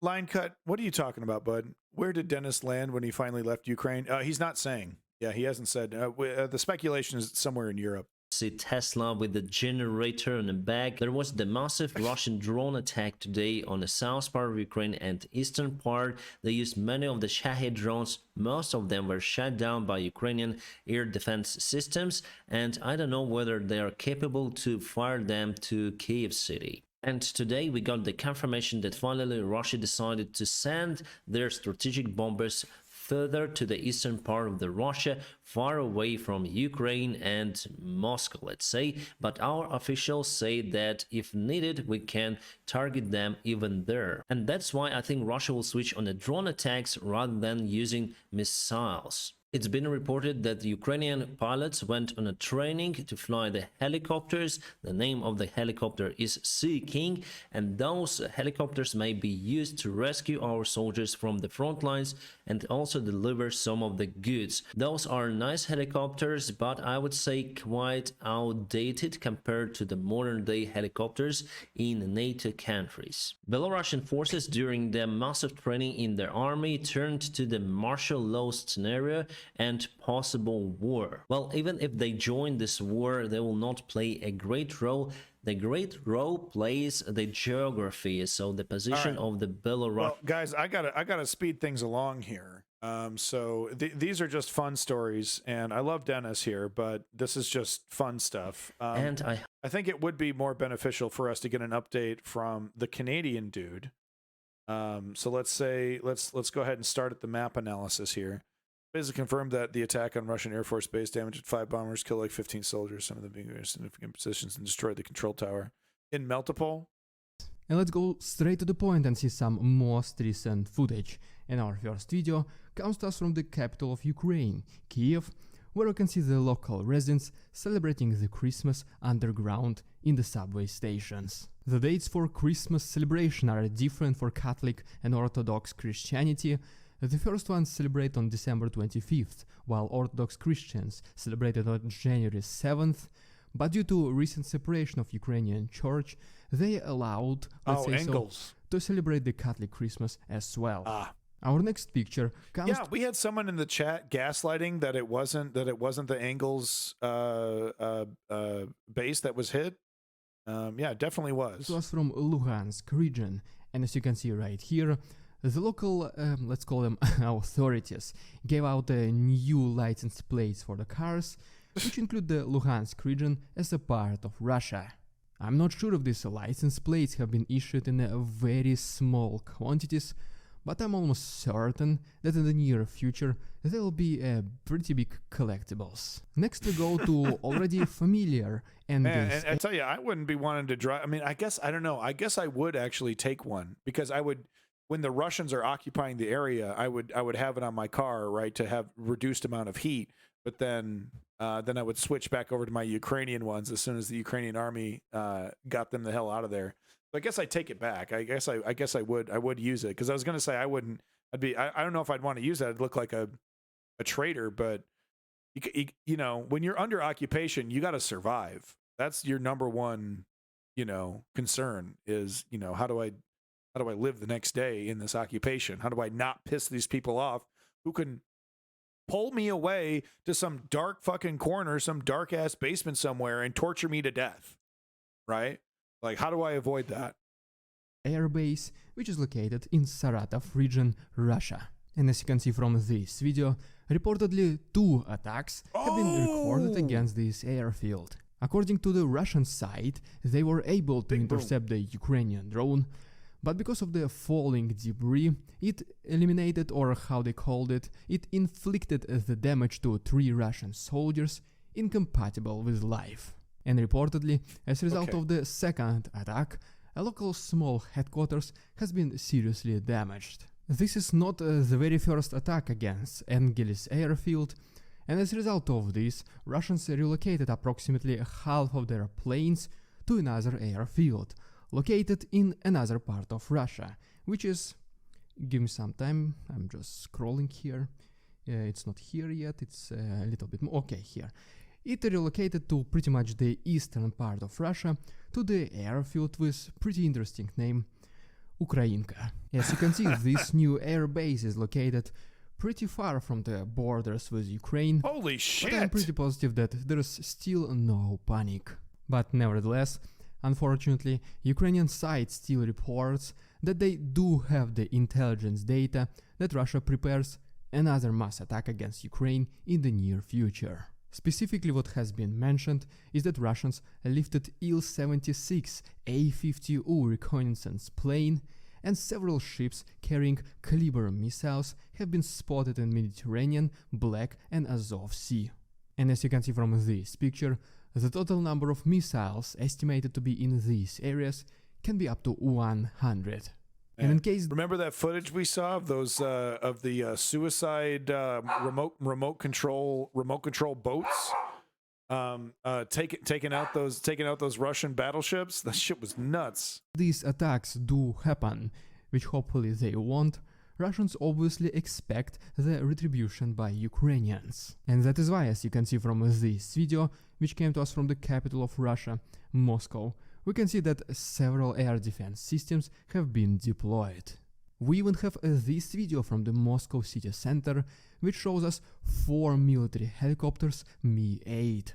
And then in this picture, which came to us from Voronezh region, we can see the instruction how to behave during the attack by an enemy, which local residents received with their utility bills. But just like mentioned previously, don't worry, there is still most certainly no panic. What is, I think that is the Jewish Autonomous Republic there in the far east of Russia, where the planes were sent in Ukrainica? In Russia. Just a couple more words about this potentially upcoming another mass attack by Russians against Ukraine, and then I'll give you a pretty interesting update from the south. So, like mentioned previously, most likely the majority of attacks will be carried out using Caliber missiles. But then on this picture we can see the basic characteristics of a new Iranian drone Shahed 131, which Russia received recently and most likely is planning to use in Ukraine. But Ukrainian air defense system constantly improves every single day as well. And for example, right here we can also see the basic characteristics of a Patriot system, which the US recently pledged to Ukraine. This system has been proven to be extremely effective, and most likely it will be used to protect the sky above Kiev. And then on this map we can see the air defense coverage that Ukraine will receive as soon as they can get all the requested weapons, such as for example 8 NASAMS, 6 Hawk, 4 Iris-T, 1 Patriot and 1 SAMP. As a result of this, every single time the attacks by Russians are getting less effective, which most likely means in the near future we might see a drastic change in the course of war. And if you don't want to miss these events as soon as they start happening, please consider liking this video and subscribing to my channel. You can also follow me on Instagram because this week I'll try to post some interesting stuff. The report are doing the Institute for the Study of War. Russian elite forces called Spetsnaz are doing the reconnaissance on the right side of Dnipro River. Most likely they are just collecting the intelligence data on Ukraine's defenses, but to be honest I do not see any single sign of an upcoming offensive of Russians against this part of Kherson region. And at the same time, several days ago, there was another... Why give the Russians that advantage, right? When there's plenty of other vectors of attack, and clearly going for Melitopol and splitting this battle in half and strangling all the troops caught on the other side of that, forcing them further down to Crimea. That's the obvious route. Mass shelling of Kherson city itself. Unfortunately, mostly residential areas have been affected, including one hospital, and reportedly Russians were even using the incendiary projectiles. And due to still ongoing, at least partial demonetization of my YouTube channel, I don't think I can show these videos in my today's episode. For this reason, I uploaded So buy it. Yeah. So the monetization of the fucking gore footage, man. Stop it. A settlement which is located on Crimean Peninsula. Reportedly, this has been the work of Ukrainian partisans, and in case this is true, this basically confirms that Ukrainian forces are able to cross the sea and land on Crimean Peninsula. We then also have several other reports which claim that the large military convoys of Russians have been spotted traveling from Mariupol in the direction to Melitopol. And at the same time, Russians already started building the defense lines in the Zaporozhye region, specifically around Tokmak. And among these defense structures are the embankments, trenches and the dragon teeth, which previously proven to be extremely ineffective. And the reason for this, if you remember from my previous episodes, it is because Russians do expect that Ukrainians will open another front line in the Zaporozhye region, which will go towards Tokmak, with its ultimate goal, the liberation of Melitopol. Alright, and before we talk about the alleged retreat of Russians from Svatove-Kreminna region, allow me to give you a very quick update from the east. And first of all, according to the same report by the Institute for the Study of War, the main concentration of Russians was next to Bakhmut and Avdiivka.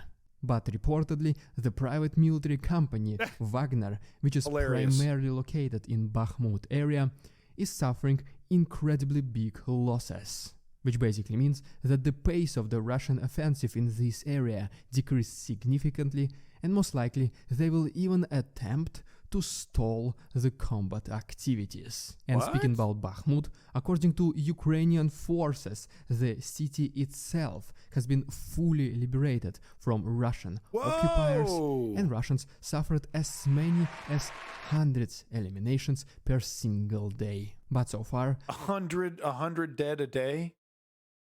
Fuck me, man. This information has not been yet confirmed by the General Staff of Ukraine. And right now, let's briefly take a look at this map, which shows us the changes in the territorial control over the last week. And as you can see right here, Russians were slowly advancing to the north of Staromikhailivka, while Ukrainians were pushing Russians away from Marinka. Next we go to Bakhmut area and its neighboring settlements. And first of all, Russians were able to advance a little bit to the west of Kurdyumivka, and later they were able to capture a big chunk of land to the west of Andriivka. But the very next day, Ukrainians took back some of its territory, and Russians started pushing to the north next to Klishchinivka. And as we go to Bakhmut itself, every single day there were very slow advancements, both by Russians and Ukrainians, surrounding this city. And so that's pretty spooky. That's actually really frightening right there. Those gains seem minimal, but they're actually really essential, because the idea is like, okay, well, we can't hit them head on, so let's encircle them. So these gains down here are definitely frightening.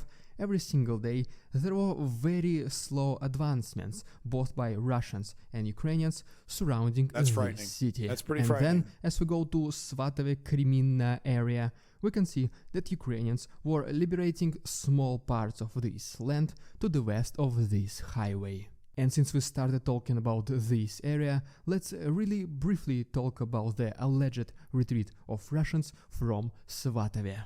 And first of all, according to the head of Luhansk region, Sergei Gaidai, Russian occupiers, quote-unquote authorities, they started fleeing from Svatove in the direction of Luhansk. And as you might already know it, historically, this was the very first sign of an upcoming total withdrawal. At the same time, according to yet unconfirmed reports, Ukrainians have been pressuring Russians in Kreminna, inflicting maximum massive damages. At the same time, Ukrainians reportedly started advancing closer to the city, and pretty much the same starts to happen next to Svatove. Which basically means as soon as Ukraine can establish the control over this highway, the resupply of Russian forces to the south of this area, specifically in Lysychansk and Severodonetsk, will be extremely limited. Because of such failures on the most promising front lines for Russians, as well as just a generally low morale of the Russian soldiers, a lot of them started sabotaging and quitting, leaving the army. And according to the Defense Intelligence of Ukraine, at least 25% of Russian soldiers have attempted in one way or another to flee from the front lines.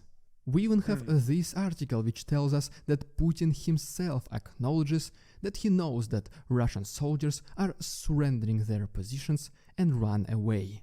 But what he says is that this does... Great picture. Gee, I wonder what his magic solution to this problem is going to be, huh? Is it more brutality? Yeah, it's probably going to be more brutality.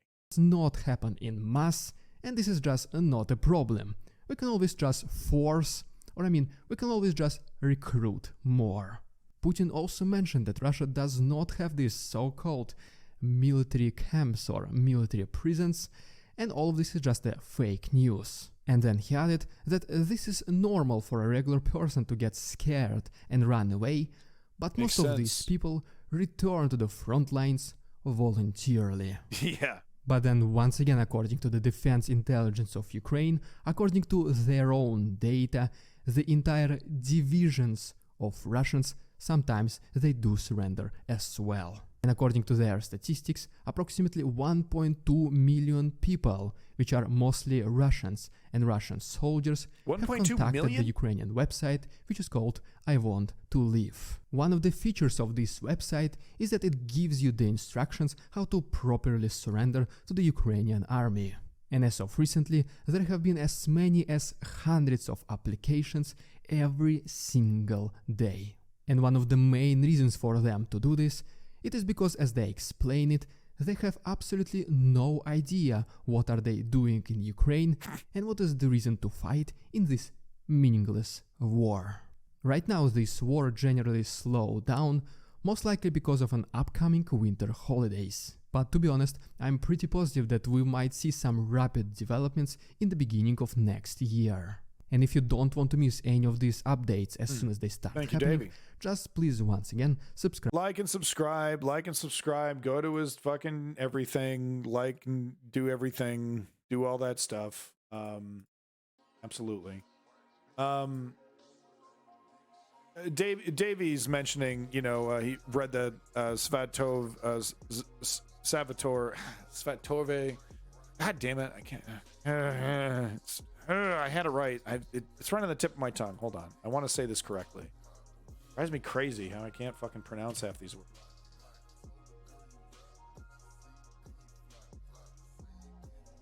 Svatova. Svatova.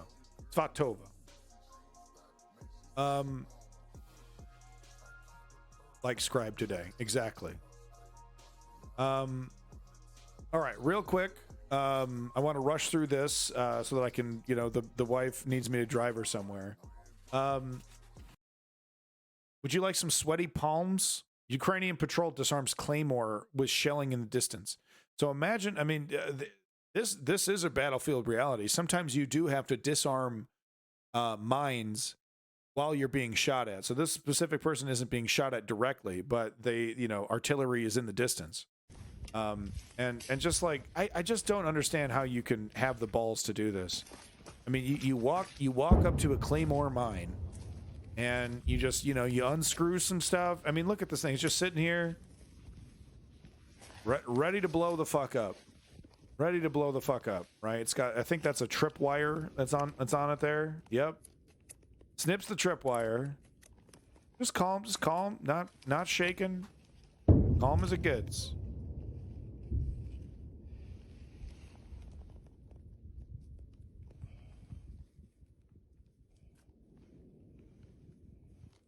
Isn't wiggling, man.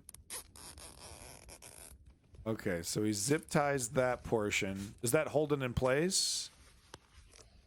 That's like that's like the thing that you twist into it so you can put a tripwire on it. So he zip ties it so there's no way to separate. And then once he removes that, he can just do whatever the hell he wants. Wow. Wow, I like how he immediately flips it like danger side up towards him. He disarms it and then danger side up.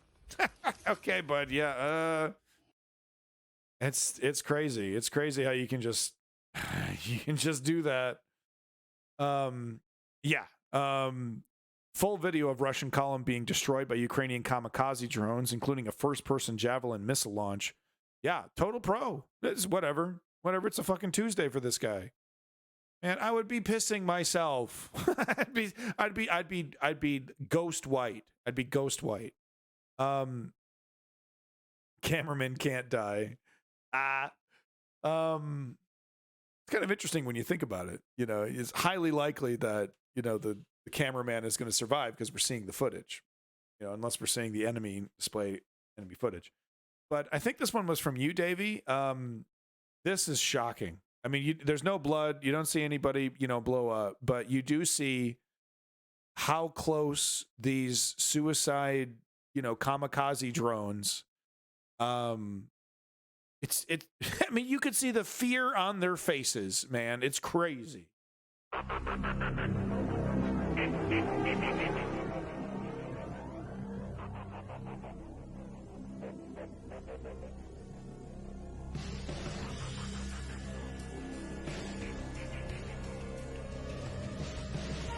Jesus Christ. Yeah, and the explosions are massive. It's almost like more powerful than a javelin.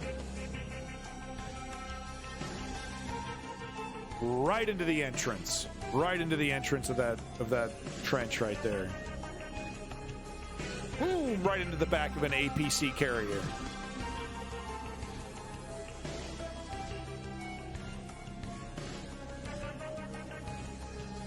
Three of them bunched up. Oh, no! No! Dude, no!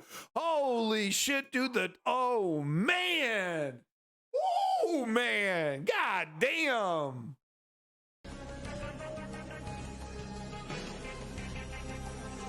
Fucking hat trick, dude. Hat trick. No shit. No shit. I mean, fuck. I think at least you see this one explode. What a shot. What a fucking shot. Now this one is they're gonna put this in a movie, dude. They're gonna recreate this and put this shot into a movie. I guarantee it. Look at this, dude. Oh wait, not this one, not this one. Boom, hits the tire, hits that. Yes, it's this one. This is the one I was talking about. Low battery coming in. They're desperately shooting. You got guys on top. They have the doors open. This is like an APC, armored personnel carrier. So they're shooting away. He looks like he's shooting at a different drone or a different kamikaze. And look at this, dude, just up close and personal, man. Wow. Wow, get fucked.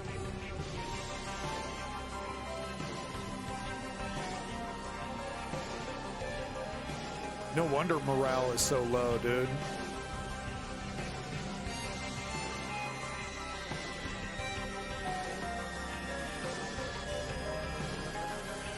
There's a javelin.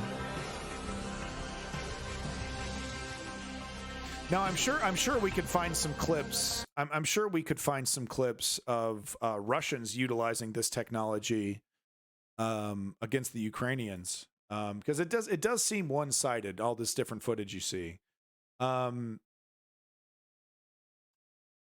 This one is safe for work. I think the drone is disarmed. I don't think that maybe the drone ran out of grenades. Oh no, he's got grenades here.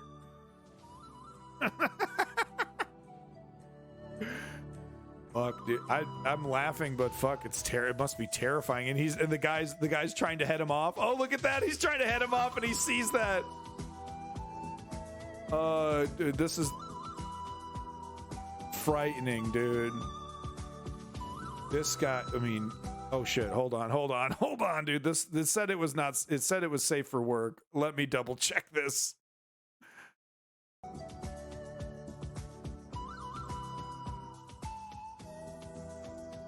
This looks a lot like other clips where you see like one of them just get fucking creamed.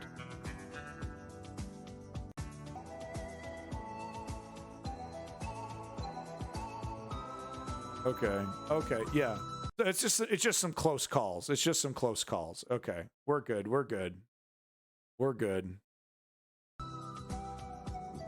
Anti-tank missiles, but not anywhere near the amount Ukraine has. Russia does have quite a lot of kamikaze drones. I could provide you with a compilation video of their drone strikes. Well, censored. You know, can't show human beings blown up. Put it in the Discord for next stream. I gotta get rolling here. This is a terrible version of NCO Macroni. How do you say his name is? From Good and Bad and the Ugly, the soundtrack. Yeah, go ahead and put that in the Discord. We'll add that to the next stream. Oof, this is a terrible version of this song. Yeah. Okay. All right. So we got 2 more clips here. Ukrainian soldiers defending their trench in Bakhmut, and don't worry, I'm saving the best for last. I have an amazing clip at the end here.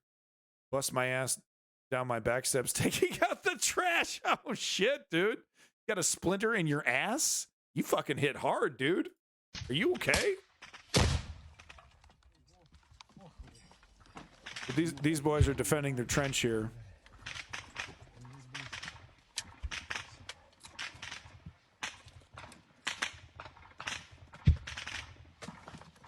So no. Wow, dude. How close do you think the enemy is? 50 feet? 100 feet? Man, and they could, at any moment they could be creamed. 200 meters maybe.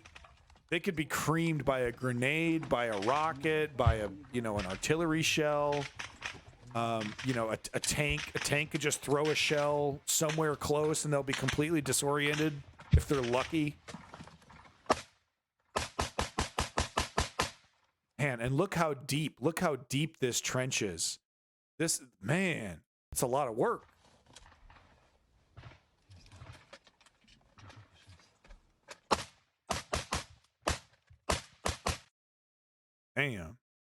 Damn, son.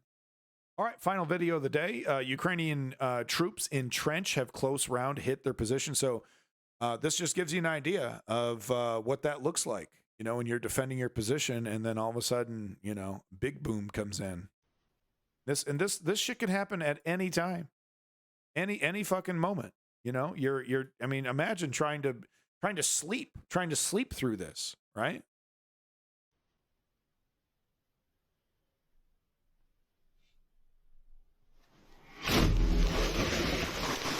Jesus fucking Christ. Живой? Живой? Да. I think we covered it, DCH. No, I did not cover that one. I can't show the sniper kills, even though they, it's just it's just an outline of a human being. You don't really see any of the blood or anything. I still can't show that. It's like a humanoid figure getting shot at and then dropping. It's not good. Can't show that. Yeah, I know. I can't do it, DCH. This is your insults. I have poop in my mouth. Okay, buddy. Come, create a new account and come back at me when you have something fucking insulting. Jesus Christ. Jesus Christ. Pathetic. Ukrainian 9A310M1 TLAR of the Buk M1 air defense system. Okay, and on this fucking all this jargon. I should follow this. I'm actually not logged in. I need to fix that. The 155mm towed howitzer were destroyed by Russian Lancet loitering munitions reportedly in Kherson region. Strike a boat, huh? Let's take a look. Well, real quick, let's just, just 8 seconds here just to see the destructive power. So yeah, these are more kamikaze drones.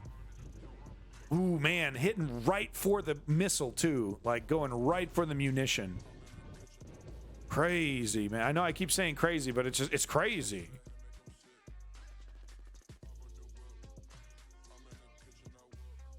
The Ukrainian Gura M-class armored gunboat was damaged by a Russian Lancet loitering munition. I think I've seen this one. I thought this was Ukrainian against Russia. Maybe it's just they all look the same. But yeah. So I mean this shit is happening on both sides. Cameras and drones, they've changed war. War changes, okay? Don't believe the video games.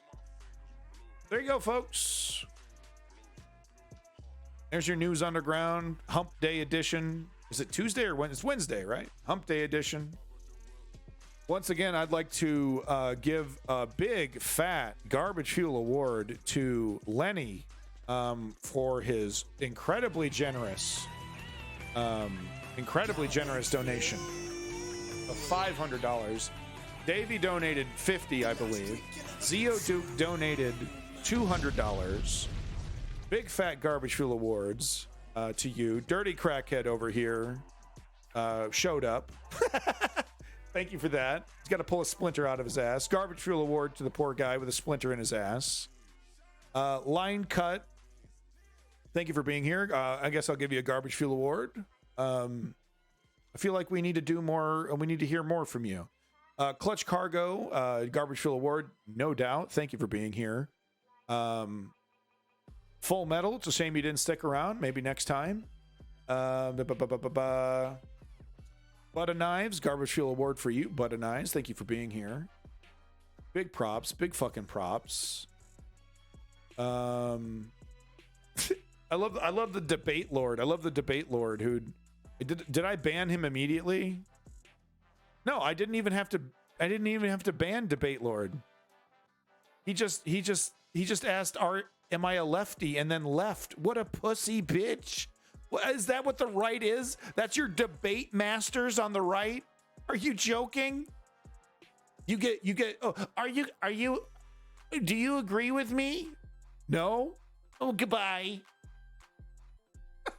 I'm a debate master. I'm a debate lord.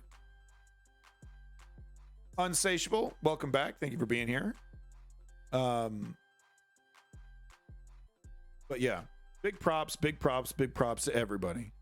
Thank you for being here, YouTube. We'll say goodbye to you, and then I'm going to say bye to the stream. Make sure you click on that link in the description to check me out on Twitch. That's where the real action's happening.